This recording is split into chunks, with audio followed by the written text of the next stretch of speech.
Natural tips channel میں آپ کو خوش آمدید۔ تمام دوستوں کو السلام علیکم۔ دوستو، آج ہم جس ٹاپک پر بات کرنے جا رہے ہیں آج کل تو وہ بہت ہی پریشان کرتا ہے۔ جی دوستو، میری مراد گرمی دانے، پرکلی ہیٹ، پت جس کو انگریزی میں پرکلی ہیٹ کہتے ہیں یا پرکلی ریشز بھی کہتے ہیں، اس کا سائنسی نام ملاریا روبرا ہے۔ یہ باریک رطوبت دار دانے ہوتے ہیں، عموماً جلد سرخ ہو جاتی ہے اور ان میں تپش اور سوئیاں چبھنے کا ڈنگ جیسا احساس ہوتا ہے۔ شدید خارش سے بعض لوگ جلد زخمی کر لیتے ہیں۔ صفراوی مزاج حساس جلد والوں کو موسمی گرمی اور سورج کی شعاؤں سے یہ مرض زیادہ لاحق ہوتا ہے اور عموماً کچھ دنوں میں خود ہی ٹھیک بھی ہو جاتا ہے۔ عموماً یہ گردن، چہرے، کندھے اور سینہ پر ظاہر ہوتی ہے، مگر دیگر اعضاء پر بھی ظاہر ہو سکتی ہے۔ ویسے تو ہر عمر میں ہو سکتی ہے، لیکن بچوں میں عموماً ظاہر ہوتی ہے۔ یہ چھوت دار مرض نہیں ہے۔ پت کے چھالہ نما باریک دانے بننے کا عمل۔ جلد میں سویٹ گلینڈز یعنی پسینے کے غدود ہوتے ہیں جو اندرونی ٹیمپریچر کے سبب زیادہ پسینہ بناتے ہیں۔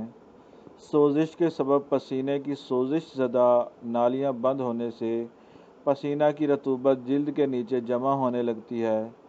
جب جسم گرم ہوتا ہے تو پسینہ بننے کا عمل شروع ہوتا ہے اور یہ پسینہ بخارات بن کر جلد کو ٹھنڈا کرتا ہے۔ جب جسم اسی طرح گرم حالت میں ہو یعنی پسینہ بنتا رہے تو پسینے کی نالیاں سویٹ ڈکٹس سوزش سے کلاجڈ ہو کر بند ہو جاتی ہیں۔ نتیجتاً پسینہ جلد کی زیریں تہوں میں جمع ہونے لگتا ہے۔ زیر جلد رکا ہوا یہ پسینہ جلد میں اریٹیشن پیدا کر کے ریشز کا سبب بنتا ہے۔ عموماً موسم برسات کے شروع میں اور زیادہ گرم غذا مثلاً آم کھانے سے بچوں میں بکثرت پت نکلتی ہے۔ زیادہ دیر دھوپ میں پھرنے سے بھی جلد میں سوزش ہو کر پت پیدا ہوتی ہے۔ یہ گرم خشک مزاج کا سوزشی مرض ہے۔ جن خواتین میں ایام کم آتے ہوں انہیں بھی پت زیادہ نکلتی ہے۔ ٹھنڈے علاقوں کے لوگوں کو گرم علاقہ میں جانے سے فوراً پت نکل آتی ہے، لیکن گرم علاقہ کے باسی افراد کو بھی دھوپ میں نکلنے سے پت پیدا ہو جاتی ہے۔ کچھ ادویہ بھی پت پیدا کرنے کا باعث بنتی ہیں، مثلاً وہ ادویہ جو جسمانی درجہ حرارت کو بڑھاتی ہیں یا پسینہ آور ادویہ جو کہ سویٹ گلینڈز میں سوزش کا باعث بنتی ہیں۔ اسی طرح پارکنسن ڈیزیز کی کچھ ادویہ بھی پسینہ روک کر پت پیدا کر دیتی ہیں۔ نیز ٹرانکولائزرز اور پیشاب آور ادویہ جسم میں رطوبتوں کا توازن بگاڑ کر پت کا باعث بنتی ہیں۔ ڈرماٹولوجی کے ادارے جاما میں کی گئی ایک تحقیق کے مطابق جلد پر جہاں اسٹیفیلوکوکس بیکٹیریا پائے جائیں وہاں پت پیدا ہوتی ہے۔ یہ بیکٹیریا پسینے کی نالیوں میں سوزش پیدا کر کے انہیں بند کر دیتے ہیں۔ علاج: جسمانی درجہ حرارت ٹھنڈا رکھنے کی تدابیر اختیار کریں تاکہ پسینہ کی افزائش بند ہو۔ اس کے لیے جلد پر برف ملنا، ٹھنڈے پانی سے نہانا، ایئر کولر، پنکھے اور ایئر کنڈیشنر کا استعمال کریں۔ کافور اور مینتھول والے پرکلی ہیٹ پاؤڈر کا استعمال کریں۔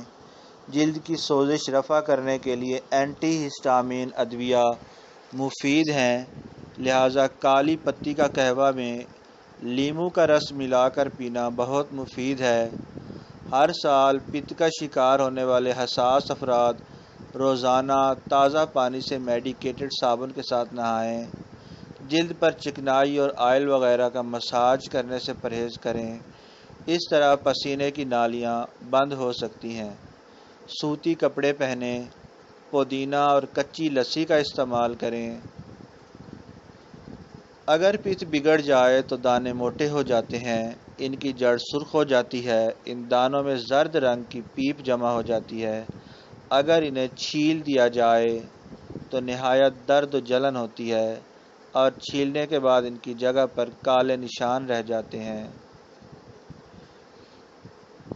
اس کے لیے کچی لسی، بہی دانہ والا دودھ، شربت بزوری، بارد اور شربت سنتل وغیرہ دیں۔